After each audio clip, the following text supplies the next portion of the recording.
na rogu każdej nocy jest koncert. Zatrzymajcie się w progu, Eurydyki tańczące.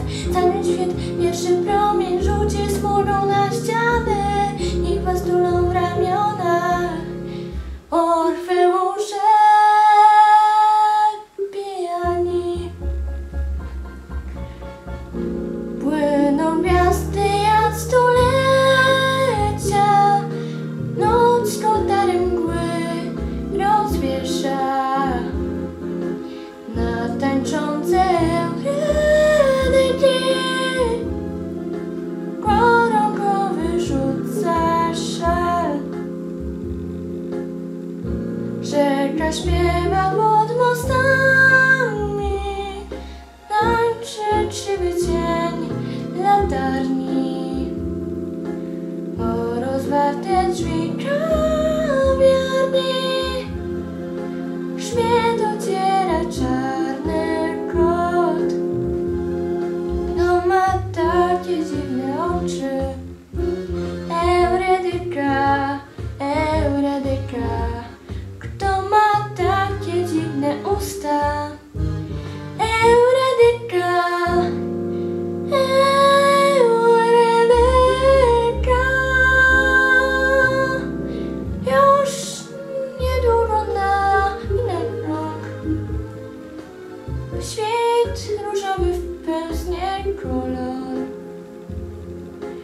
Mgły rozwieją się jak brzęca, spletną światło pryśnie czar.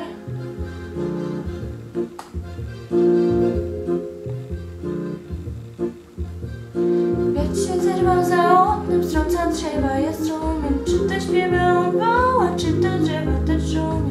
Na wystawę w drogę i czarny kot cicho wraca, zanim kogut zapieje. Musi wtopić się w zachęt. Rzeka szmeczy pod mostami, śnieg już szary cień latarni.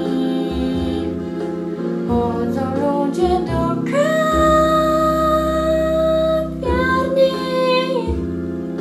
na ulicy zwykły bar, a wiatr tańczy ulicami. Wiatr kołuje jak pijany i rozwiesza na gałęziach z pajęczyny pełny szal. To ma takie dziwne oczy, Eurydyka, Eurydyka. To ma takie dziwne usta, Eurydyka, Eurydyka. Wiatr tańczy ulicami, wiatr kołuje jak pijany. Mgły rozwijuje się jak brzęca. Został tylko, został